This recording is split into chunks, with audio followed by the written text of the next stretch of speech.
ဒါကတတူလည်းသတိပေးထားတယ်လောကီလုံးနောက်ထားပြီးဒီကလာအပယ်လေးပါးကပိတ်တယ်လို့ရှင်းထားပါဆိုတာကိုတော့ဖြင့်မမေ့ကြပါနဲ့လောကီလုံးကိုနောက်ထားလို့ပေါ့ဗျာအပယ်လေးပါးကပိတ်တယ်လို့ကိုရှင်းထားပါအဲ့တော့ဘုန်းကြီးတွေဒီဓမ္မတွေပေါ်၌စေနာသုံးနာပြတ်ထားပြီးဒီကလာဒုက္ခကြီးကိုလောကီလုံးရှင်းထားလို့ရှင်းရင်ဖြင့်လောကုတ္တရာဉာဏ်တွေကအသက်အရွယ်ကြီးမှတော့မှင်းမှန်သေးသိမ်ကုန်ပြီးကြတာသိမ်မနဲ့ခက်ခဲတဲ့အနတ္တလက္ခဏာတွေဘုရားဘုရားတို့တကားကျွဲတို့မမြင်နိုင်ပေဘူးဗျာမမြင်နိုင်တော့မမြင်နိုင်တဲ့အချိန်ကြမှာပညာရှာမယ်ပဲလေဘာတကားပိတ်တယ်လို့ကြည့်ရှာမယ်ဆိုတော့မရမှာဆိုလို့ရှင်းနောက်ကလေးခွဲကြပါလို့ဆိုတာသတိပေးရရှင်းနောက်ကလေးမခွဲတယ်မလားဝဲပြောင်ခွဲကြပါဆိုတာကိုသတိပေးလိုက်နော်အဲ့ဒါပဲရှင်းနောက်ခွဲတော့ဘိုးတဲ့အမလံဖို့တန်တဲ့အကြောင်းကိုမဟာနာမင်းကြီးကဘုရားခင်ကိုရမေကြီးလျှောက်သည်မဟာနာမင်းကြီးကဘုရားခင်ကိုရမေကြီးလျှောက်တယ်လို့အောက်မေ့ကြပါမဟာနာမင်းကြီးကသူကရှင်းနောက်ခွဲပြီးတဲ့ပုဂ္ဂိုလ်ဖြစ်ပြီးကြလာနေတော့သူကသောတာပန်တည်ပြီးသားသောတာပန်တည်ပြီးသားဖြစ်တော့သူကနေတိုင်းဘုရားရှိသွားဘုရားရှိသွားပြီးဘုရားကျောင်းတော်မှာဘုရားဂုဏ်တော်တွေအောက်မေ့တရားဂုဏ်တော်တွေအောက်မေ့သံဃာဂုဏ်တော်တွေအောက်မေ့သီလတွေအောက်မေ့ညနေကြလာတာကပ္ပိလုပြည်တဲ့ပြန်လာတဲ့ခါကျတော့ကပ္ပိလုပြည်ကလည်းအမှန်တန်စီကားတဲ့တိုင်းပြည်ဖြစ်နေတော့ရှင်တွေကလွတ်လာမြင်းတွေကလွတ်လာစစ်တီတွေကလမ်းလျှောက်အဲ့ဒီချိန်ကျတော့သူပြန်လာတဲ့အချိန်မှာရှောင်ရတာတင်းရတာနဲ့ဘုရားတရားကံကမောင်းမနေကျောင်းမှနေတော့ကတော့အောင်းမနိုင်တယ်မြို့ရဲပြန်လာတဲ့အခါကျတော့ဘုရားတရားသံဃာတွေမအောင်မနိုင်တော့သူစိတ်ကအကြံဖြစ်လာတယ်ဘယ်လိုလဲအကြံဖြစ်လာတော့ဩငါဒီဘုရားကျောင်းတော်မှာနေတော့ကတော့ဖြင့်ဘုရားဂုဏ်တရားဂုဏ်သံဃာဂုဏ်သီလဂုဏ်တွေဒါတွေအောင်းမဲ့ပြီးဒီကလာနေနေတယ်ယခုမြို့ရဲပြန်လာပြီးအိတ်ချိန်ကြောက်လို့မြို့ရဲပြန်လာတဲ့ခင်ကြတော့မြို့ကလည်းဒီကတော့ဆင်းရဲကလွတ်လာမြင်းတွေကလွတ်လာဒါလေးရှောင်းရတင်းရအမျိုးမျိုးဘုံဘုံဝိတ္တတွေကများပြီးကြတာနေတော့ကြောင့်ဒီချိန်များသိသွားလို့ရှိရင်ငါဒီမကောင်းသောသိခြင်းများဖြစ်ရှိမလားလို့သူစိတ်ထဲအောင်းမိဒါနဲ့အောင်းမိတာနဲ့နတ်ပြင်ကြရင်တော့ပြန်ဖရာရှောင်းမှာပဲဆိုပြီးကြတာဒီတန်တရားကြီးနဲ့ပဲတညလုံးနေလိုက်နတ်ပြန်မနာမိုးလည်းတော့ခါရင်းခဲ့တယ်ပဲဘုရားခင်ကိုရမကြီးကျောင်းတော်သွားလိုက်ပါတယ်ဘုရားခင်ကိုရမကြီးကျောင်းတော်သွားပြီးကြတော့ဘုရားသွားလျှောက်တယ်ပြီးတော့ဘုရားရှင်ပြန်နေတော်မူတဲ့ကျောင်းမှာနေတဲ့အခါကျတော့ဘုရားဂုဏ်တရားဂုဏ်သံဃာဂုဏ်သီလဂုဏ်ပညာဂုဏ်တွေကိုကိုယ့်ဟာကိုယ်အောက်မေ့လို့အမှန်တန်ဝမ်းမြောက်မြို့ရဲပြန်သွားပြီးဆုံးပါရင်မြို့ကလည်းစီကတော့စီကမောင်းကန်တွေရှင်လွတ်လာတာတွေမြင်းလွတ်လာတာတွေစစ်သေးတွေလမ်းလျှောက်လာတာတွေရှောင်းရတင်းရဒီချိန်မှာရှင်ကနေတော်ရီကောင်းငင်းကနေတော်ရီကောင်းခရုတ်တဲ့တော်ရီကောင်းသိများသွားရင်ဖြင့်တပည့်တော်ဘယ်များလားမှာပါလိမ့်မလဲဘယ်ဘဝများလားမှာပါလိမ့်မလဲလို့သူကလျှောက်တယ်နော်ဒါကြရေးတဲ့ရှင်းနောက်ခွဲပေးသားလူဟာရေးမရှိပါဘူးရှင်းနောက်ခွဲပေးသားလူဟာရေးမရှိပါဘူးဩဒါဖြင့်ရှင်းနောက်ခွဲဆိုတာဆရာဘုန်းကြီးတွေဘုန်းကြီးတို့ဓမ္မတွေဟာတွင်သင်ဆုံးမရမယ်အလုပ်တစ်ခုတည်းအပါဝင်ဖြစ်လာတယ်တွင်သင်ဆုံးမရတဲ့အလုပ်တစ်ခုတည်းအပါဝင်ဖြစ်လာသောကြောင့်ဘုရားဆုံးမတဲ့အတိုင်းဆုံးမရခြင်းဖြစ်ပါတယ်ဒါကြောင့်လိုက်နာကြပါဆိုတာကိုလည်းတိုက်တွန်းတယ်နော်ဒကာကြီးတဲ့မျိုးရဲပြန်လာတဲ့အခါရှင်ဒီမြင့်နေနဲ့စစ်တီတွေနဲ့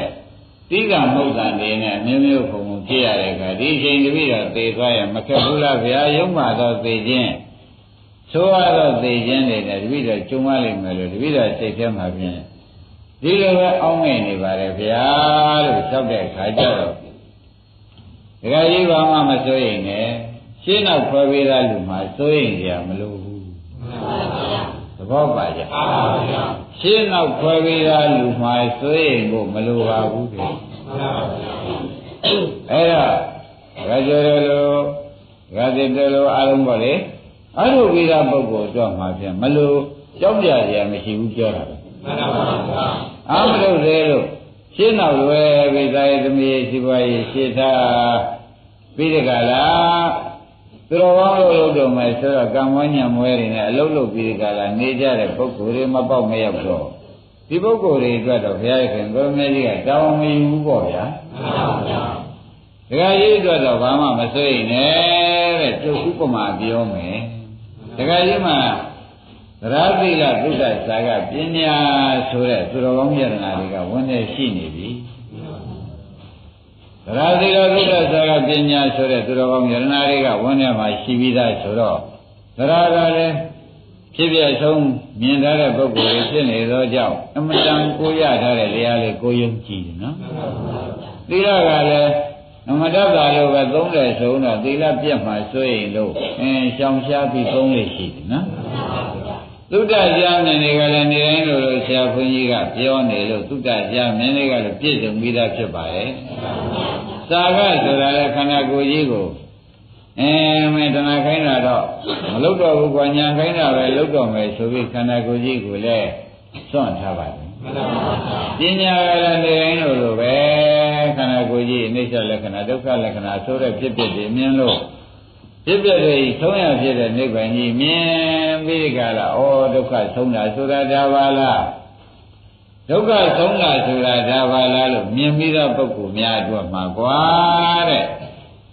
ရေထဲမှာဟောကအပြည့်ထဲတဲ့ဦးကြီးရေထဲမှာကွဲသွားတယ်ဟောကအပြည့်ထဲထားတဲ့ဦးကြီးရေထဲမှာကွဲသွားတယ်ထိခိုက်ပြီးတော့ကွဲသွားတဲ့အခါကျတော့ဓမ္မတွေဒီဝိဒါတိုင်းလက်တွေ့ပဲပြောကြပါလို့ဆိုတော့ဥကျမ်းဘက်ကတော့ဒီရေထဲမြင့်ပါပဲဟောကတွေကရေပေါ်ပေါ်မှာဥကျမ်းဘက်ကတော့ရေထဲပဲမြုပ်ရမှာပဲသောဘတွေကတော့ဖြင့်မြုပ်ပါဆိုလို့ပေါ်နေမှာပဲအဲ့ဒီလိုပါပဲတခါကြီးမာနာတဲ့ဒီပြည့်ပြည့်ဆုံးရောက်ပြီးသားပုဂ္ဂိုလ်များဒုက္ခချုပ်ငြိမ်းတဲ့နိဗ္ဗာန်ကြီးမြင်ပြီးသားပုဂ္ဂိုလ်များအတွက်မှာဖြင့်လူကတော့ဖြင့်အသားတွေရိုးတွေကတော့ဖြင့်တဲ့နေတဲ့မြုပ်ကြမှာပဲသောဘနဲ့ယူတဲ့ကံဉာဏ်တွေကတော့ဖြင့်နိဗ္ဗာန်ပဲသွားကြတာသောဘနဲ့ယူတဲ့ကံဉာဏ်တွေကတော့သားတွေရိုးတွေကတော့ဥကြံပဲလို့ပဲမြေတဲ့မြုပ်ကြကြည်လင်းတာတွေအစားဖြစ်တာပေါ့တဲ့ဒကာဓမ္မတို့ရှင်းနောက်ဖွဲတဲ့ကျေစုဘလောက်များတယ်ဆိုတော့ဘုရားဥပမာနဲ့ပြရတဲ့ဖြင့်အလွန်ပဲရှင်းပါမရှင်းကြရှင်းပါပါဗျာဒါကြောင့်ဘုန်းကြီးတို့ဒကာဓမ္မတွေရှင်းနောက်ဖွဲပြီးကြလားသရတိလသုဒ္ဓဆရာကမြဲတဲ့သူတော်ကောင်းလို့ကိုလုံးပြအောင်လုပ်ကြပါဓမ္မထောဘကိုကွဲတဲ့အခါခန္ဓာကိုယ်သာမြဲတဲ့မြှုပ်ပါပြီကံဉာဏ်တွေကနိဗ္ဗာန်သွားရတယ်ဒုက္ခကသိငြိမ်းတဲ့နိဗ္ဗာန်ကိလေသာတွေသိမ်းတဲ့နိဗ္ဗာန်ကိုသွားရပါတယ်လို့ဘုရားကသေသေးချာချာမာနမင်းကြီးဟောထားတဲ့တွေ့ဒကာကျွေးဆိုရင်ရမရှိပါဘူးလှုပ်ဖြစ်အောင်သာလှုပ်ကြပါဆိုတာသတိပေးပါတယ်ဘာမှကျွတ်တို့မှာသရကလည်းဘုရားမှာတပါးယုံကြည်တာဘုရားသာယုံကြည်တော့တယ်ဘုရားဟောလို့သိရတယ်ဘုရားဟောလို့ကျင့်ရတယ်ဘုရားဟောလို့သိရတယ်ဒါတွေကြောင့်ဘုရားပေါ်မှာလည်းဘုရားစစ်ဘုရားမှန်ပဲဆိုတာယုံကြည်ပါပြီသီလကလည်းဘယ်လိုကိစ္စမျိုးနဲ့တုံတုံဟိုဒီသီလတော့မဖြတ်တော့ပါဘူးသုဒ္ဓဆိုတဲ့အကြောင်းမြင်တွေကလည်းမရပြီးဒီကလာနေလိုက်တော့ဆရာဝန်ပေါင်းနဲ့ကျုံတဲ့အခါလုံးသုဒ္ဓတွေကလည်းမရသာကဆိုတဲ့စွန့်ကြဲမှုတွေကလည်းဝတ္တအလုပ်မျိုးကိုလည်းမလုပ်ကြတော့ပါဘူးဘာပဲဆိုဝတ်တောင်းတာလုပ်ကြသေးရဲ့လားပညာဆိုတာကလည်းခန္ဓာကိုယ်ပဲအချိန်ကြည့်လိုက်ကြည့်တယ်ဩအနိစ္စတွေပါလားဝေဒနာတွေပေါ်လာတဲ့အနိစ္စတွေပါလားပညာပေါ်လာအနိစ္စတွေပါလားစိတ်တွေပေါ်လာအနိစ္စတွေပါလားသို့ပြီးကြလားအနိစ္စဉာဏ်နဲ့ဒီအချိန်ကုန်အနိစ္စမုန်းတာနဲ့အချိန်ကုန်အနိစ္စတွေအဆုံးနိစ္စနိဗ္ဗာန်မြင်တဲ့ဉာဏ်နဲ့ပဲနေကြတယ်ရတဲ့ခါကျတော့ဒီလုပ်တွေကရှေ့သားပြီးလှုပ်လိုက်တဲ့အတွက်ရှေ့သားပြီးခီးပေါက်သွားတယ်ကဲဒါတွေလှုပ်ပြီးတဲ့ခါကျမှသားတွေလည်းဒီတောင်ပြီးလို့မွေးဖွားလာကျွေးကြမွေးကြလုံးမပဲဓမ္မမတွေလည်းဒိုရီတူပဲသူတို့ကခြေတော်လည်းဒိုရီဖြစ်နေတယ် လောက်ကျွေးမှပဲဆိုတာကျွေးခြင်းကျွေးပါဗုဒ္ဓရာသောသင်္ကောသာမန်များသင်္ကြန်ထောက်ပံ့ရမယ်ကျွေးမွေးရမယ်ဆိုတော့ဘုရားဟောတာလည်းရှိသားမို့ဘုန်းကြီးများတို့ကလည်းအထုတလေကကျွယ်တော်ကတစ်တော့မနှောင့်ပါဘူးသို့တော့ရှင်းနောက်ကလေးတော့ခွဲဘယ်လိုပြောပါလဲရှင်းနောက်ကလေးတော့ပြန်ဘုန်းကြီးတို့ဓမ္မတွေဝန်လေးစရာလည်းမရှိတဲ့အတွက်ရှင်းနောက်ခွဲလိုက်တဲ့အတွက်မာနမင်းကြီးရှင်းနောက်ခွဲပြီးဒီကာလမှာသူလျှောက်တဲ့ဘုရားလျှောက်တော့သောဘကိုခွဲတယ်လို့ပဲဒကာကြီးသိခြင်းသိတော့သရသိလစိတ္တဇာကပညာတွေကတော့ပြန်နိဗ္ဗာန်ပဲသွားတော့မယ်အသားတွေရိုးတွေကသာသိလို့ရှိရင်ကြည်လင်တာတွေဣဇာမြေတွေမြေကြီးကြီးပွားရေးဒါကလည်းဖြစ်เสียရှိပါတော့တယ်ဆိုတာဘယ်တော့မှအောက်တန်ကရာမသွားတော့ဘူးလို့ပြောလိုက်တာသဘောပါကြဒါကြောင့်ဘုန်းကြီးတရားဓမ္မတွေရှင်းတော့ခွဲတဲ့ကျေးဇူးကုလားဘူးများပါလားများပါပါမသိတော့မှမခွဲခဲ့တာကိုတော့ဘုန်းကြီးတို့ကမသိလို့မခွဲချတာအပြစ်မဆိုလိုပါဘူးမသိတော့ကတော့ဘာပြင်ရမယ်လို့မှမသိသေးတော့ဘုန်းကြီးများကအပြစ်မဆိုပါဘူးသိတဲ့အချိန်ကျတော့ရှင်းတော့ကလေးခွဲပေးပါဓမ္မစားတော့မယ်ဓမ္မစားတော့မယ်ဆိုလို့ရှိရင်ဓမ္မမစားသေးဘူးဓမ္မစားခြင်းတဲ့စိတ်ကလေးဖြစ်ဖြစ်ရှုလိုက်အောင်မယ်ပြီးတော့မှဓမ္မစားမယ်ဆိုတော့ဒါသိဝင်လေးတယ်လို့လည်းရေတော့တော့မယ်ဆိုတော့ရေတော့ခြင်းတဲ့စိတ်ကလေးတော့ရင်လာမှာအဲ့ဒီရေတော့ခြင်းတဲ့စိတ်ကလေးဖြစ်ဖြစ်ရှုပြီးမှရေသွားတော့ဘာကိစ္စရှိတယ်ရှင်းတော့ပဲခွဲလိုက်ရေမတော့နဲ့ဆိုရလားရေတော့ခြင်းတဲ့စိတ်ဖြစ်ဖြစ်ကလေးရှုပြီးမှရေတော့လို့ဆိုရလားဒါပြန်ကြတဲ့ရတဲ့ရှင်းတော့ကလေးမမှန်ဘူးလားမှန်ပါပါရှင်းတော့ကလေးခွဲလိုက်တဲ့အလုပ်ကလေးအမှအိတ်ခြင်းတယ်အိတ်တာပေါ့အိတ်ခြင်းရောက်အိတ်တာပေါ့မိတ်ခင်ကလေးအိတ်ခြင်းတဲ့စိတ်ကလေးဖြစ်ဖြစ်ရှုလိုက်တာသံခိတ္တစေတံသံခိတ္တစေတံဒီပဇာနာတိဘုရားကဟောထားတော့အိတ်ခြင်းတဲ့ဌိနမိတ်တာစိတ်ကလေးလေဌိနမိတ်တာလေးကဖြစ်ပြီးဖြစ်တာပဲလို့ညာလေးနဲ့ရှုပြီးတော့မှနောက်ကအိတ်လိုက်တဲ့ခါကျတော့ဝိပဿနာဉာဏ်နဲ့ပဲအိတ်လိုက်တဲ့ဖြစ်ရောက်သွားတော့ဘူးရှင်းတော့ခွဲတဲ့ခြေစုဟာသိရင်လည်းမပြတ်ပါဘူးလူရင်လည်းပြီးပါတယ်ဆိုတဲ့ဥစ္စာဒါမဆုံးမတယ်မလားဘူးလားဘူးလိုက်နာကြပါလိုက်နာကြပါဓမ္မတို့ရှင်းတော့ခွဲတယ်လို့ပါနော်ခရီးသွားတော့မယ်မသွားရဘူးလို့မဆိုပါဘူးမလွဲတာတဲ့ကိစ္စခင်ဗျားတို့လောကီနယ်ကရှိကြတာပဲလောကီနယ်ကမလွဲတာတဲ့ကိစ္စတွေရှိကြတာပါပဲသွားကျင်တဲ့စိတ်ကလေးကရင်ပေါ်လာပဲသွားမှမသွားသေးပဲသွားမှတော်မယ်ဆိုတဲ့စိတ်ကလေးကရင်မလာဘူးလားအဲ့ဒီစိတ်ကလေးတွေကလည်းဆိုရင်ရှိသေးလားလို့တွေးလိုက်ပါလားဗျာမရှိတော့ဘူးဆိုတော့ဖြစ်ပြပြီးတကလားသွားတယ်လို့သူသိပြီးတကလားမှပြီးတော့မှသွားကြတာပေါ့ဒီလိုဆိုတော့ဒါကဝန်လေးကြလားတတိထားဖို့ပဲတတိထားဖို့ပါပဲဓမ္မတို့ဒီပြင်ဘာမှအထုတလေဆရာဘုန်းကြီးကန့်ကွက်တာမပါပါဘူးဒါရင်လည်းပြန်တော့မယ်ကိုယ့်ရင်ကိုယ့်ရပြန်ကြတော့မမှန်လေးသွားလို့ရောင်းဝင်လည်းသွားရပြန်ကြတော့မယ်ဆိုတော့ရုပ်နဲ့ပြန်လို့ဖြစ်တာမှမဟုတ်ပဲပြန်နေတဲ့စိတ်ကလေးကရင်ပေါ်လာအဲ့ဒါလေးဒီကရွယ်ကတက်တို့ကဘာလို့ပြန်အိမ်ပြန်ရောက်တာပါသဘောပါဒါပါတရားပါလိမ့်မယ်ဆိုတော့ရှင်းတော့ခွဲတဲ့တရားရှင်းတော့ခွဲတဲ့ပုဂ္ဂိုလ်လေးအလုတ်ကိုလည်းအခုအစဉ်တိုင်းပြောတော့ဗာလေးလို့ဝိပဿနာရှေ့သားလောကီနောက်သားပါလို့ဆိုတာလေးပြပေးပါတယ်မနေ့ကနိုးတယ်ဆိုရင်နိုးတဲ့စိတ်ကလေးကိုဖြစ်ဖြစ်ရှုပြီးတော့မှထားလိုက်ရပြီးတော့မျက်နှာသစ်ဖို့နေရာရောက်ပြန်တော့မျက်နှာသစ်ခြင်းတဲ့စိတ်ကလေးဖြစ်ဖြစ်ရှုပြီးတော့မှမျက်နှာသစ်လိုက်ရင်မျက်နှာပြောင်းလာပါပဲကိုယ်ကြီးခြင်းနဲ့သွားခြင်းမြန်တယ်ဆိုတော့သွားခြင်းတဲ့စိတ်ကလေးဖြစ်ဖြစ်ရှုပြီးတော့မှသွားလိုက်ရအန္တရာယ်ကင်းလို့ဘေးရှင်းတာပါပဲ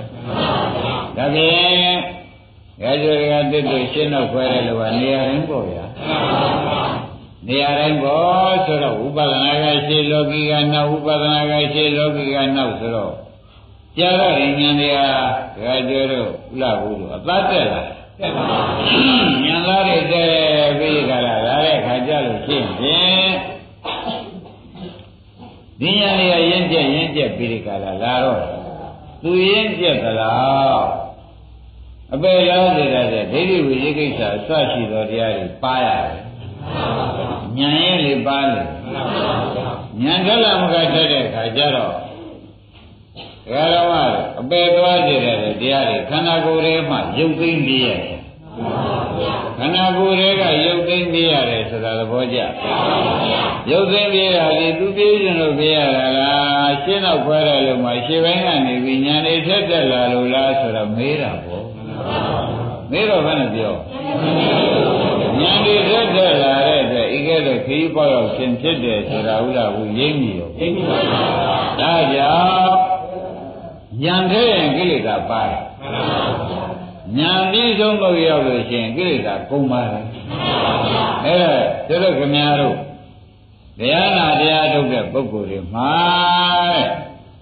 အပေလေးပါးကပြိဖို့ဒိဋ္ဌိဝိသိကိစ္စရူသောကိလေသာပါမှုပြတ်မှုအလုတ်ဟာကျွတ်တို့ရှေ့ထားမှရမယ်ရှေ့မထားကြဘူးဆိုရင်ဖြင့်သိမချလက်မချနဲ့သေရတယ်သိမချလက်မချနဲ့သေရတော့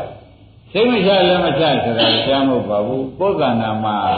ပညာကမထက်တော့ဝိသိကိစ္စဒိဋ္ဌိတွေကမသေးတော့ငါသိရင်ပါမယ်ဖြစ်အောင်မှာပါလိမ့်မလဲဆိုတဲ့တွေးလုံးတွေကလာတတ်မလာတော့ဘူးအဲ့ဒါကြီးညာမထက်သေးတဲ့ပုဂ္ဂိုလ်မှာဒီတွေးလုံးသေကံကြီးမှလာတတ်ဒီတွေးလုံးသေကံကြီးမှလာပြီးဆိုမှကိုရှားထားတဲ့ပစ္စည်းကိုသားသမီးကိုတိုက်တာကိုကားကိုစိန်ရှုငွေတွေကလည်းကဲလို့ယူလို့မရနိုင်တော့ကိုယ်တန်တရားကကိုယ်ပဲချတာအဲ့ဒါကြောင့်အဲ့ဒါကျွယ်တို့တရားတိတုဥလာဘုရုကကဲယနေ့ကစပြီးဆရာဘုန်းကြီးပြောတဲ့စကားဘုရားဟောတော်မူတဲ့တရားရှင်းတော့ခွဲတဲ့လို့ကိုရှင်မလေးရဘူးဟေဝိပဿနာရှင်းထားမယ်သာယသမီးရှိပါရဲ့အလုပ်ကိုနောက်ထားပြီးဒီကလာလောက်ကြမယ်ဆိုလို့ရှိရင်လွေရခီးကိုခொနကသောဘဝရည်တဲ့ကွဲများတော့လေဥကြံပဲလေဒါလည်းရေမြုပ်ပါလေသောဘကဘယ်လိုမြုပ်ထားတာတက်လာမတက်လည်းဥကမြုပ်သွားအောင်သူကတော့တက်လာဒီမှာလည်းခန္ဓာကမြေကြီးကြီးပွားရေးဖြစ်ပါလေကြီးလင်းတာတွေအစာဖြစ်ပါရဲ့ခွင့်ရဖြစ်တဲ့သရသိလသုဒ္ဓဆရာကပညာတွေကနိဗ္ဗာန်ကအာရုံပြုပါလေဆိုတော့ကြောက်ကြံလန့်ကြကျလို့ရှိသေးရဲ့ဒါဘယ်နဲ့ကြောင့်ဒီကျိုးကိုအပြည့်ပြည့်သွားရပါလိမ့်မလဲလို့ဘုန်းကြီးဓမ္မတွေကမေးလို့ရှိရင်ဖြင့်ဩ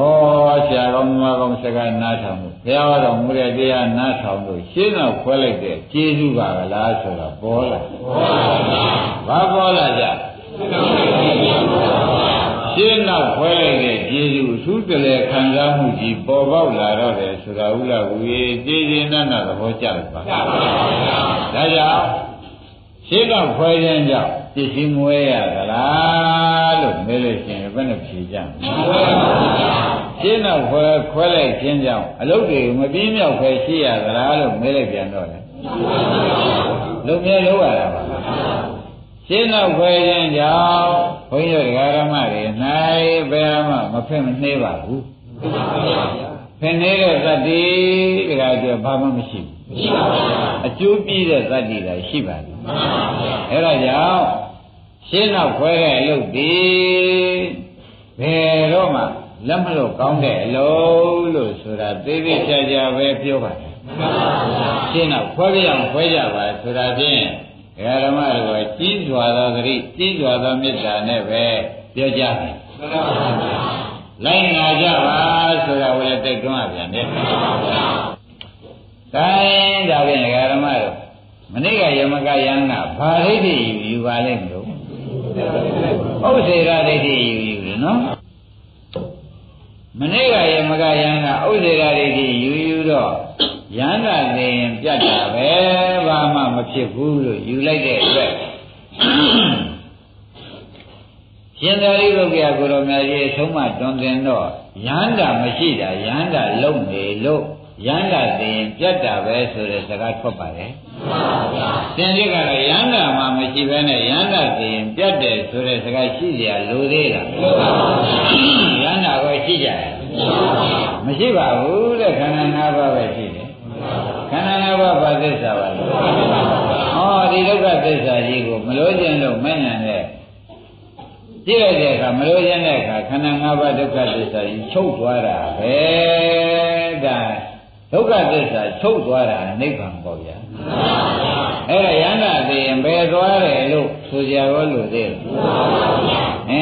ကျင်တရားဒီအိဋ္ဌထိုတရားဒီဒုက္ခဒုက္ခနာ၅ပါးဒီဒုက္ခထိုဒုက္ခတွေကုန်သွားတာနိဗ္ဗာန်ပဲနိဗ္ဗာန်ဆိုတာဘာပါလဲဒုက္ခတွေကုန်တာနိဗ္ဗာန်လို့ခေါ်ပါတယ်ကဲတွေ့နိဗ္ဗာန်ဆိုတာဘာလဲတော့ဒုက္ခတွေကုန်သွားတာနိဗ္ဗာန်လို့ခေါ်သောကြောင့်ခင်ဗျားတို့ရှုကြပါတဲ့ဒုက္ခတွေကုန်ပါလိမ့်မယ်လိုခြင်းရှိတယ်နော်လိုခြင်းဒုက္ခရှိပါတယ်မလိုခြင်းဒုက္ခမရှိပါဘူးဆိုတဲ့ဥစ္စာဒုက္ခသစ္စာပိုင်ပိုင်နေနေပိုင်ပိုင်ခြားခြားသိပြီဆိုမှဖြင့်မဲ့မလိုခြင်းတော့ဘူးဆိုတဲ့မဲ့ညာလာလို့ရှိရင်ဖြင့်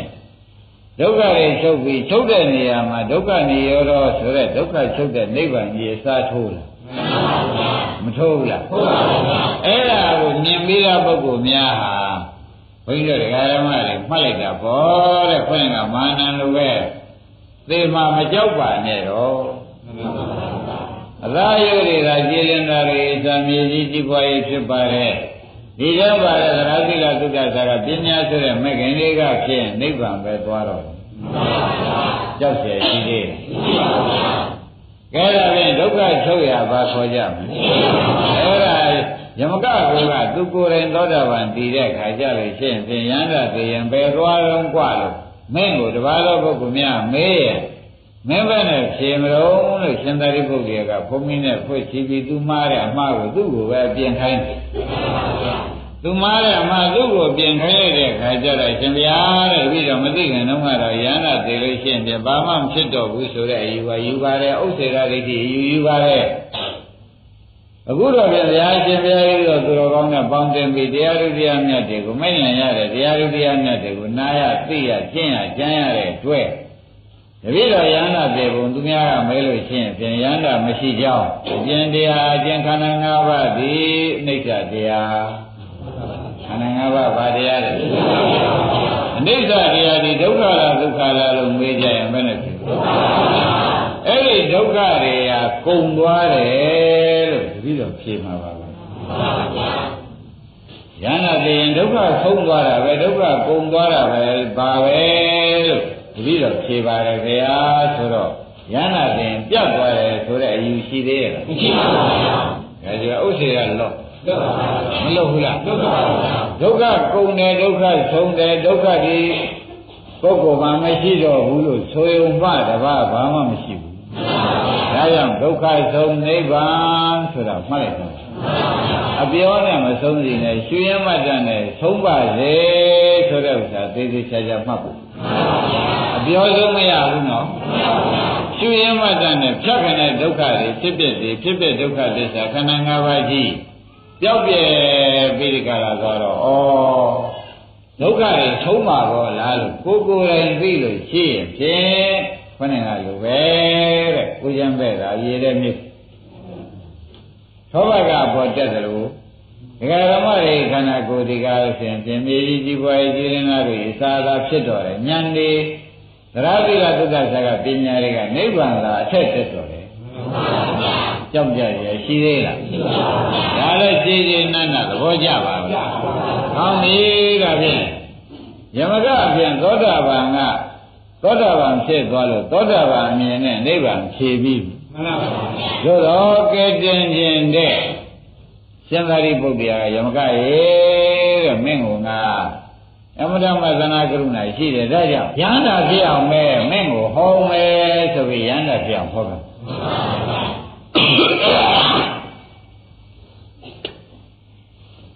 ဘာဖြစ်အောင်ဟောမယ်လို့ဒကာဓမ္မတွေဖြေညပါလိမ့်ဗျာကဲယန္တာဖြစ်အောင်ဟောတဲ့အခါကျတော့ဟောနည်းတစ်မျိုးဆိုတဲ့ဥစ္စာဒကာပြောမှတ်စမ်းဟောနည်းတစ်မျိုးကျင့်နည်းတစ်မျိုးဆိုတာကိုသိသိချာချာမှတ်ပါ။ခေါင်းကသောတာပန်တရားဟောတော့ကိုအိဋ္ဌာလားဒုက္ခလားအနေဖြင့်အိဋ္ဌာနဲ့အရင်ယုတ်တရားဒီအိဋ္ဌာလားအိဋ္ဌာလားမေးတဲ့အခါအိဋ္ဌာကိုဖြေလိုက်။ဟ ဒါကောင်အိဋ္ဌာဒီဒုက္ခလားဒုက္ခလားလို့ဖြေလိုက်တယ်အဲ့ဒီအိဋ္ဌာဒုက္ခဖြစ်တဲ့တရားကိုငါကငါဥစ္စာလို့ဆိုနေရလားအဲ့ဒီလိုဟောလိုက်တဲ့အခါကျတော့သစ္စာတွေဟောဒီတရားတွေအကုန်ဒုက္ခသစ္စာတွေဖြစ်ပြဟုတွေ့ဒုက္ခသစ္စာကြီးပါလားဆိုပြီးသောတာပန်တည်သွားဒီကသောတာပန်တည်ပြီးတော့ယန္တာဖြစ်အောင်ရှင်သာရိပုတ္တရာကအကျိုးဆောင်တော့မယ်ယမကအတွက်နော်အဲ့ဒါကြောင့်တရားဓမ္မတွေကယန္တာဖြစ်ကြလို့ရှင်ဘယ်လိုဟောတယ်ဘယ်လိုယမကဘယ်လိုနာရတယ်ဆိုတဲ့ဥစ္စာကသိလို့သိဖို့အရေးဟာကနှထောင်မှပေါ်လာကြတော့နှထောင်လို့ပေါ်လာကြတဲ့ခါကျတော့ရှင်းဥစွာနှထောင်ပါတဲ့ယမကရေရှင်သာရိပုတ္တရာကမင်းကနာလူတယောက်ရှိတယ်ကွာတဲ့တထေးတယောက်ရှိတယ်ကွာအဲ့ဒီတထေးတယောက်မှာလူ9ယောက်ကသွားမယ်လို့လာကြတယ်သွားမယ်လို့လာကြတဲ့ခါကျဒီတထေးမှာလည်းအဆောင်နေအလျှောက်တွေကလည်းအမှန်တမ်းများတာနဲ့ဩတို့ဒီတဲဝင်သတ်လို့တော့ရမှာမဟုတ်ဘူးသူ့အိမ်ကိုဝေယဝစ္စပြုတဲ့ကျွန်ဖြစ်နေအမှုထမ်းပါမယ်ဆိုပြီးသွားရလို့ရှင်လက်ခံနိုင်မယ်လက်ခံလို့ရှိရင်တို့ကျွန်းမှာပဲတို့ကလည်းဝေယဝစ္စလိုက်ပြီးသွားပြုစီဝါရှာတဲ့နေရာတို့ကရှားပေးအဲ့ချိန်တို့ချိန်မှာလည်းတို့ကရင်တို့ကစောစောမိုင်းနဲ့ဒီတထေးသောစီစီအိပ်ပစီတို့ကတကားပိတ်တို့ကပဲသူကြိုက်တာအကုန်လုပ်ပေးဆိုလို့ရှိရင်တို့ညီရင်ကိုရင်ကဲ့တို့သူစောင့်ရှောက်လာလိမ့်မယ်အဲ့ဒီကဲစောင့်ရှောက်လို့ခင်လာတဲ့ခါကျတော့မှသူ့ကိုတတ်မယ်ဆိုတော့အတွင်းလူစင်းနဲ့တတ်ရတယ်ဆိုတော့တတ်ဖို့ရလွယ်ဆိုတော့ဒကာဓမ္မတို့ပင်ကိုအဝင်ခက်လို့သူတို့လူ9ယောက်ကဒကာသိတထေးဝင်ကြနော်အကျဉ်းသေးမဲ့ကျွန်တော်တို့ဒီကားလို့သင်ပြန်အလိုရှိတာကိုခိုင်းမှာအလိုရှိတာကိုလုံနိုင်တဲ့စွမ်းရည်သတ္တိလည်းရှိပါတယ်။ဒါကြောင့်ရှင်သမီးမင်းစီကိုခြေစုကောင်းတယ်ဆိုသလိုပဲဝေယဝစ္စပြည့်ခြင်းလို့ကပ်စိတ်ကပ်ပြရည်ပြည့်စုတဲ့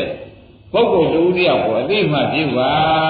လို့ဆိုတဲ့အခါကျလို့ရှိရင်တထေးကသတ်မယ်လို့မသိတော့ဒကာသိလက်မခံဘူး။မှန်ပါပါဗျာ။သတ်မယ်လို့မသိချာဘူး။သတ်မယ်လို့မသိတော့ဩတဲတော်တဲ့တွေပါလားတဲလိုက်သိတဲ့ပုဂ္ဂိုလ်တွေပါလားဆိုပြီးဒီကသာသူလက်ခံပါပဲ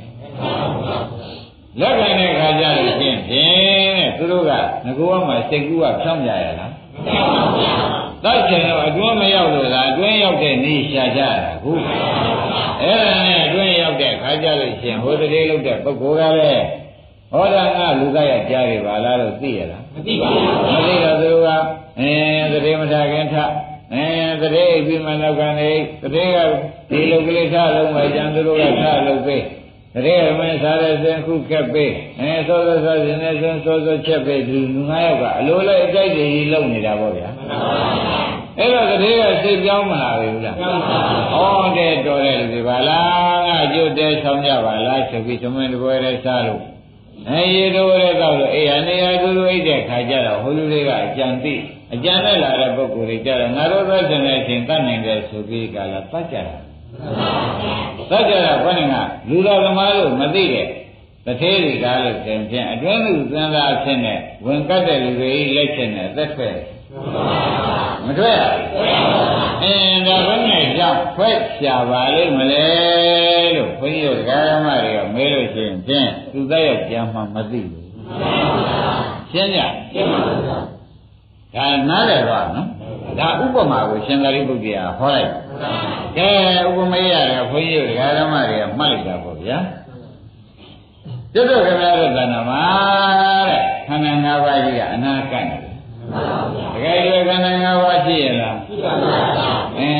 တကယ်ကျွကဒီဘက်ခန္ဓာရှိတယ်ဟောငါအတွင်းသူတွန်းတာပဲဝေဒနာခန္ဓာလည်းငါအတွင်းသူတွန်းတာပဲငါအလိုရှိလို့ရှိရင်မသူကပဲရွက်ဆောင်ပေးနေသင်္ညခန္ဓာကလည်းသူကပဲဒါပန်းတော့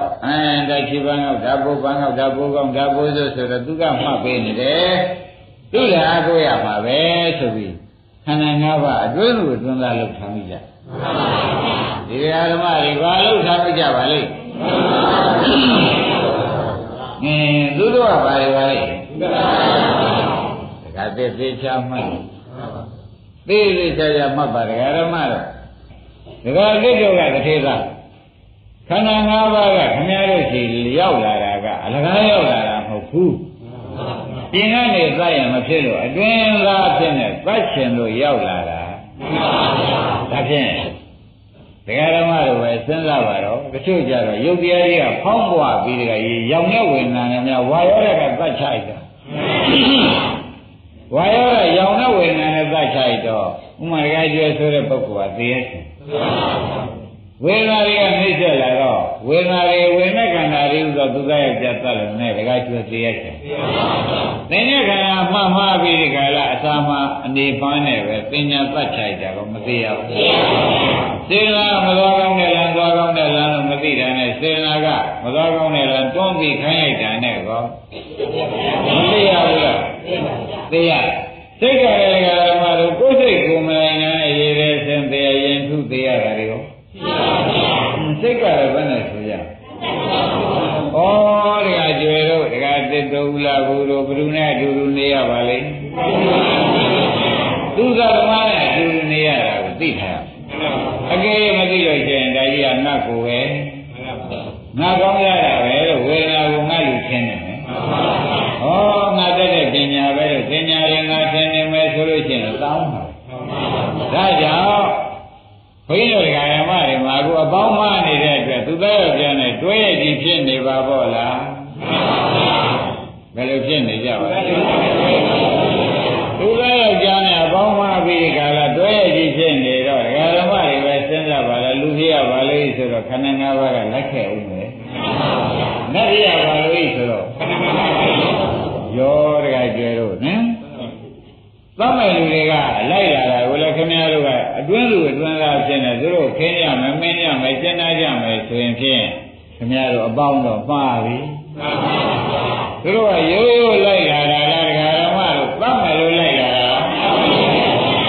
သတ်မဲ့လို့လိုက်လာတာခင်ဗျားတို့ကအတွင်းလူအတွင်းသားဖြစ်နေအတူနေအတူစားအတူသွားသူတို့ပဲအားကိုးသလိုလိုယူပအတ္တတော်သုံးလူပါတယ်ယူပယုတ်ဒီအတ္တတော်ငါပဲกว่าဆိုတော့ဒါငါလူပဲသတ်မယ်ငါလူလောက်ထားပြီဝေဒနာအတ္တတော်သမနုပတ္တိတဲ့ဝေဒနာခန္ဓာကြီးကိုလည်းငါလူပဲလောက်ထားတော့သတ်မယ်လူဘာလို့ပြန်ပညာအတ္တတော်သမနုပတ္တိပညာကိုမှတ်တတ်တဲ့ပညာလေးကဒါငါပဲငါလူပဲလို့ဆိုထားပြန်တော့ဘာလို့ပြန်သူကဓမ္မအတွင်းသားလောက်ထားတယ်ဒကာသေးဘယ်လိုလုပ်ထားပါရှင်းမလားဝိညာဏအတ္တတော်သမနုပတ္တိတဲ့ဘုရားသခင်ကိုယ်တော်ရှင်သာရိပုတ္တရာကဟောကြားတယ်ဝိညာဏစိတ်ဆိုတဲ့ဝိညာဉ်အတ္တတော်၅ဦးရဲ့သမနုပငါစိတ်လို့ဆိုပြီးခင်ဗျားတို့ကစိတ်ကိုသိမ့်ပိုက်ပြီးအတွင်းလူအတွင်းသားဖြစ်နေထားလိုက်ကြတယ်စိတ်ကလည်းသူသသမားရှင်းကြအဲ့ဒါကြောင့်ဒကာဓမ္မတို့သူတို့ကသတ်မဲ့ဥစ္စာကိုယ်ကတတ်ကြတယ်သူတို့ကသတ်မှာ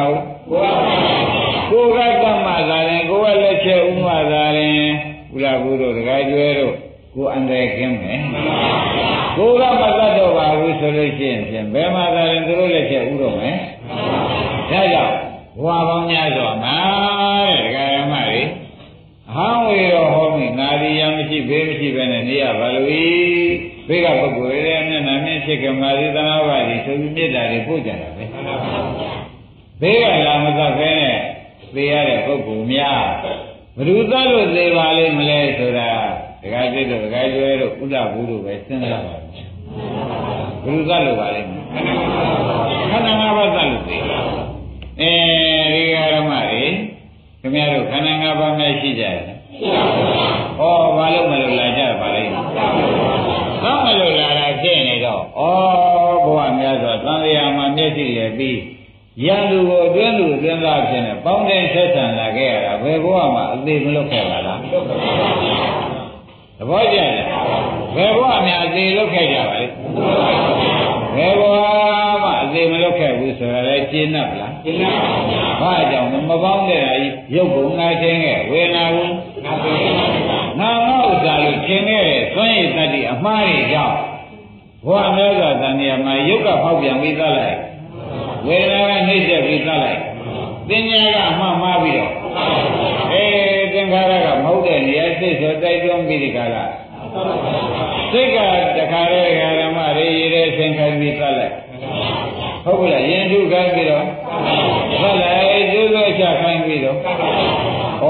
တရားဓမ္မတွေမပေါင်းတဲ့နာတွေပေါင်းလို့သူတို့သတ်တယ်လို့ခံခဲ့ကြရ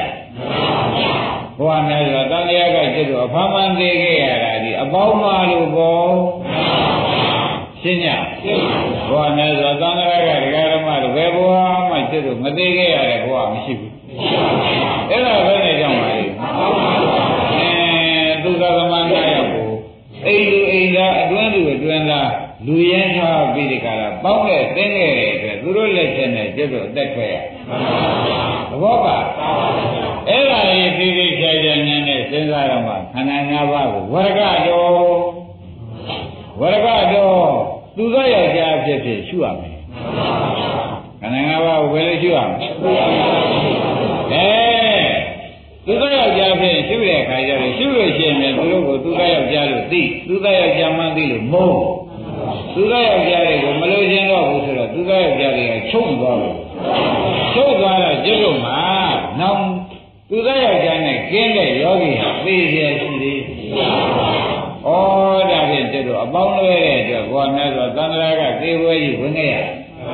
ဒီကနောက်ကသူ့ကိုပဲလေရုပ်ဘက်ခန္ဓာကိုငါပဲဝေဒနာခန္ဓာငါပဲသင်္ညခန္ဓာငါပဲသင်္ခါရခန္ဓာငါပဲဝိညာဉ်နဲ့ခန္ဓာငါပဲလို့အတွင်းလို့သံဃာငါပြည့်ရှင်ငါဥစ္စာလို့ဒကာကျွယ်လို့လားဘူးလို့ဆွဲရနေဦးမယ်ရှင်သိပါလေဦးမယ်မသိဘူးလားအမတန်ဆွေးကြမကောင်းဘူးဒါကြောင့်ဒကာဓမ္မခန္ဓာငါးပါးကျက်ရတဲ့ဘာဘာကိုဖြင့်အမြဲတမ်းသူ့ကိုဖြစ်တဲ့ရှိပါဘာကြောင့်အရှုခိုင်းတယ်ဆိုတာသူသားရဲ့ကြံမှန်သိအောင်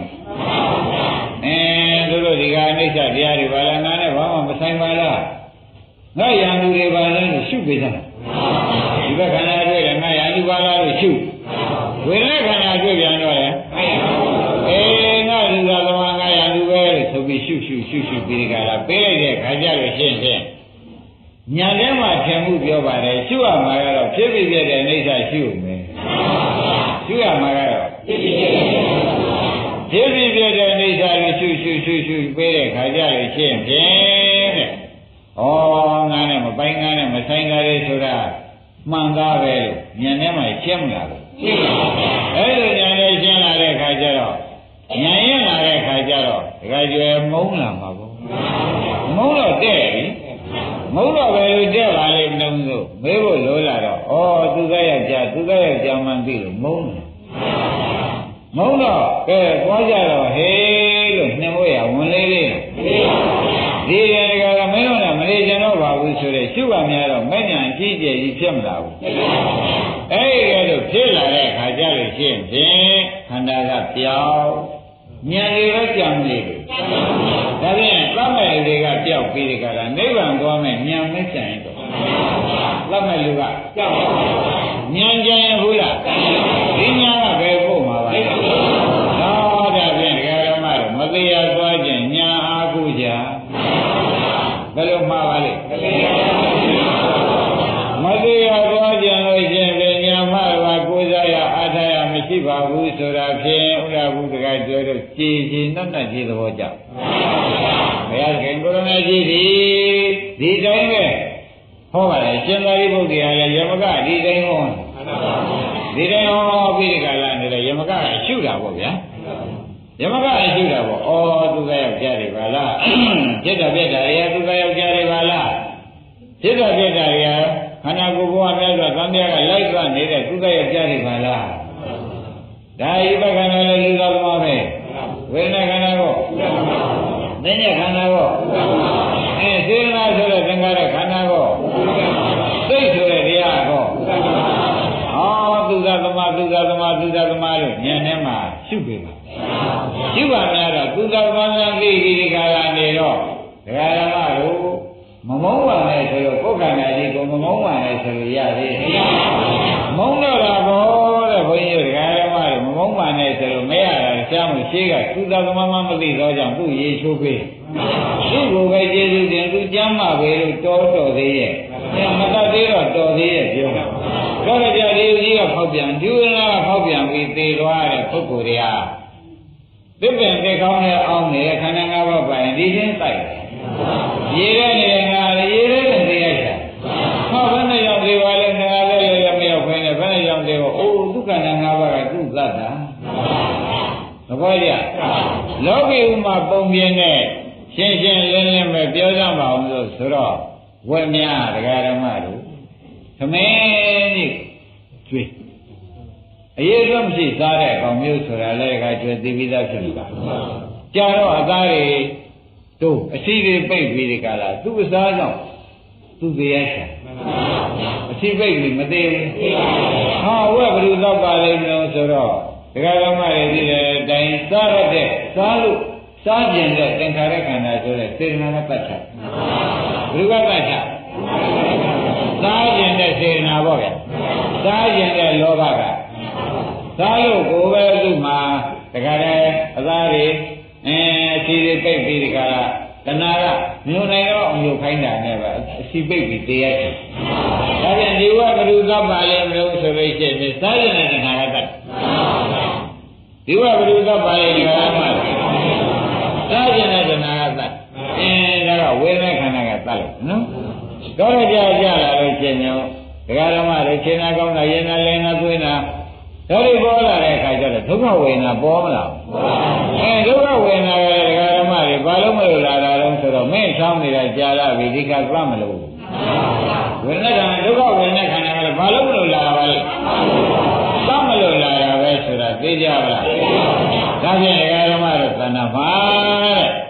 ဘုန်းကြီးပြောတာစိတ်လည်းမဆိုးကြနဲ့ဘာဝေဒနာပေါ်ပေါ်သေနာပေါ်တာလို့ပါဘာဝေဒနာပေါ်ပေါ်သေနာပေါ်တာလို့သေချာမှပါသတ်မလို့နှုတ်တက်ပေးတာဘာလို့မလို့ပါသတ်မလို့နှုတ်တက်ပေးတာခင်ဗျားတို့ကနှာရင်းနဲ့တောင်းပါ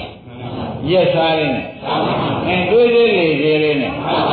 အိုးတော့ကြတောင်းမှရင်သွားရမှာပါစိတ်ကချပါတောင်းမှရင်သွားရမှာပါဒကာဓမ္မတို့ဒကာကျေတောင်းမှရင်ပါတောင်းမှရင်သွားကြလို့ပေါ့မသာဖိစ္ဆာအိမ်မကိုအားရဖို့မရှိဘူးအဲ့ဒီတွေကမတောင်းမှလို့သေးရလားတောင်းမှရင်မသွားကြရတာဟောခင်ဗျားတို့ကတော့ပိုက်ဆံမရှိလို့ဆရာမခေါ်နိုင်လို့သူခင်ဗျာသေရဆရာတို့ခင်ဗျားတို့ကအသားရည်နေနဲ့ဆရာမခေါ်နိုင်တဲ့ပုဂ္ဂိုလ်လည်းသေတာတောင်းမှလို့ရဒါပြန်ဒီကံကြီးရတာတွေကသတ်မဲ့လူတွေကျင်းနဲ့ပါပြီးဒီကလာနေတော့ရောက်ခဏကတောင်းမှန်ကြလို့တောင်းမှန်လို့ယာယီနေဆိုင်ကြလို့လို့နဲ့နောက်ဆုံးကိခေါင်းထဲကဝင်မဲ့တကူဘယ်သူကသတ်ပါလိမ့်မယ်ရင်းနေလားဒါပြန်ခန္ဓာ၅ပါးပြင်စောက်ဝကာဆိုတဲ့အတိုင်းဥပါဒနဲ့ခန္ဓာ၅ပါးဒီတခါကျွေဥလာဘူးရေလူသားယောက်ျားတွေပါလားသူတို့လက်ချက်နဲ့ကျွတ်သိခဲ့ရတာဘဝပေါင်းဘယ်လောက်များလဲအဲဒါကြောင့်သူတို့ကိုဖြစ်ဖြစ်ရှုပါသူတို့ကိုမောအောင်ရှုပါသူတို့မရှိအောင်ရှုပါသူတို့မရှိတော့ဟိုတဲ့ကျွတ်ဒီသတ်မဲ့ပုဂ္ဂိုလ်မရှိတော့ကျွတ်သေရရှိသေးဒါကြောင့်သတ်မဲ့ပုဂ္ဂိုလ်ရင်လည်းချုပ်သွားတော့ခန္ဓာ၅ပါးတစ်ပါးရှိတယ်လို့ဉာဏ်နဲ့၄ပါးကတွဲပြီးကြလားချုပ်သွားတဲ့ခါကျတော့ဒကာဓမ္မတို့ဉာဏ်လေးပြန်နေတယ်ကျုပ်တဲ့ဉာဏ်လေးတော့မကြင်ဘူးဉာဏ်လေးပြန်နေတော့အခုတော့ဖြင့်မသေးတာမြင်ရပြီမသေးတာကနိဗ္ဗာန်မြင်ရတာကမဉဏ်မသေးတာကမြင်ရတာကမသေးတာမြင်နေလို့ရှိရင်သူတို့ယောက်ျားတွေကုန်ပါဒီဃာရမတို့မသေးတာကျွတ်တို့တွေ့ရမယ်သူတို့ယောက်ျားတွေကိုကျွတ်တို့ကအဖော်လို့ပေါင်းပြီးလက်ကားလေးတွေယူပါတတ်တော်သုံးခုပတ္တိနဲ့ဒီတိုင်းကနေကြမယ်ဆိုရင်ဖြင့်ဘဝမြတ်စွာသံဃာမှာကျွတ်တို့ကသူ့ကိုခန္ဓာ၅ပါးဆူတောင်းယူပြီးအတွင်းလူဆွဲလာဖြစ်နေထားတော့ကြောင့်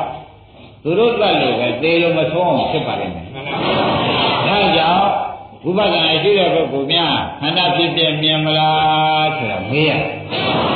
ခန္ဓာဖြစ်ပြမုံမလားဆိုတာမေးရခန္ဓာသူသားယောက်ျားတွေဖုံးမလားဆိုတာမမေးတယ်ဘူးလားဘယ်နဲ့ကြောင့်မေးရပါလိမ့်လို့ဆိုတော့သူသားယောက်ျားမှမသိ တော့ခမရတို့ကတော့ခလုံးမရှိပါသေးနဲ့သူမကြည့်ပါသေးနဲ့ကိုယ်ခန္ဓာကြီးပေါ့ဗျာအမှအတွင်းလူတွင်သားဖြစ်နေထားလိုက်တာဒကာကျော်တို့များတိုက်တိုက်တဲပြီးကာခွဲကာကြီးတွေဝယ်ပြီးကသူ့ချမ်းအောင်ကာခွဲပြီးဘယ်ဘုရုကာခွဲပြီးသူသားယောက်ျားကျတို့ကမွန်းတယ်လေသူသားယောက်ျားကိုအတွင်းလူတွင်သားဖြစ်နေကျတို့ကပေါင်းနေရိမ့်မိလားအဲ့တော့ကျတို့ကအပေါင်းလွဲနေပြီဘယ်နဲ့ဆိုရအပေါင်းလွဲနေလို့ဘောပေါင်းများစွာအန္တရာယ်ကင်းခဲ့လားကင်းပါဘူးဘယ်လိုသားလို့သိခဲ့တော့ခန္ဓာ၅ပါးသားလို့ကြီးမသိခဲ့ဘူးလားအဲ့ဒါတွေထောက်ကြည့်တော့မှခန္ဓာ၅ပါးကိုဒကာဓမ္မတို့ပရတော်သူစိမ့်ပြင်မှမင်းတို့နဲ့ဖြင့်နေရမနေခြင်းဘူးဆိုတဲ့ညာမလားတော့မရှိပါမရှိပါဘူးလားဘုရားရဲ့ရှိလိုက်တဲ့ခါကျတော့ခန္ဓာ၅ပါးရဲ့ထုတ်ပြောက်ကုံဆုံးသွားပြီကလားခန္ဓာမရှိတဲ့နိဗ္ဗာန်ကပေါ်လာလူသားတွေပြေးပြီးသူသားလွတ်တဲ့နေရာကျတော့မမြင်ရဘူးလားအဲဒီမြင်ရပြီကြအောင်အထုတ်တော့ကိုကျတော့ဒေဒီချမ်းမဲ့၌သူသားတော့ရောက်မလားသူသားလွတ်တဲ့နေရာရောက်ပါလားအဲ့ဒါပြန်သူသားလွတ်တဲ့နေရာကနိဗ္ဗာန်အထုတ်တဲ့ပုဂ္ဂိုလ်ကမမြင်ရတယ်မတွေ့ရဘူးလားအဲ့ဒါကြီးဟောလိုက်တဲ့ခါကျတော့မှရှင်ယမကဒကာကျွဲနှလုံးသွင်းလိုက်ဒီခန္ဓာ၅ပါးသူသားယောက်ျားကြီးပါလားသူသားယောက်ျားကြီးပါလားသူသားယောက်ျားကြီးပါလားလို့ဝေဒနာအပြင်ဝေဒနာကြီးရှုလိုက်စိတ်ရစိတ်ကြီးရှုကြိုက်တာရှုဒကာဓမ္မတွေကနော်အဲ့ဒီယမကရှုလိုက်တဲ့ခါကျတော့သူသားယောက်ျားတွေဒကာသိအခုပြောက်ပြက်ဆုံးသွားတဲ့ခါကျတော့ဘယ်အရင်တော့ခင်းနေတဲ့တဏှာရှိနေတော့မဆုံးဘူးပေါ့ဒါကြောင့်ခင်းနေတဲ့တဏှာကိုယခုတခါတည်းသူသားယောက်ျားဆိုတဲ့ဥပမာထားပြီးရှုလိုက်တဲ့ခါကျတော့ခင်သေးတယ်။ဒါကြောင့်ဒကာတော်တို့အထက်မဲ့လူချင်းတဏှာသတ်ရပါတယ်။အောက်မဲ့လူချင်းဒိဋ္ဌိသတ်ရပါတယ်။အောက်မဲ့လူချင်းအထက်မဲ့လူချင်းအထက်မဲ့ကြတဏှာသတ်ကိုအေးအေးထားရှုပါ။အောက်မဲ့လူချင်း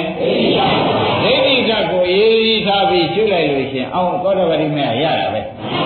ဓမ္မကိုရကြံလို့ရှိရင်အခုရှင်သာရိပုတ္တရာဟောတော့ဝရကတော်ကိုကြက်ကြက်ရှုပေးကွာသူသားယောက်ျားလို့ကြက်ကြက်ရှုပေးဆိုတော့မခင်အောင်ရှုခိုင်းတယ်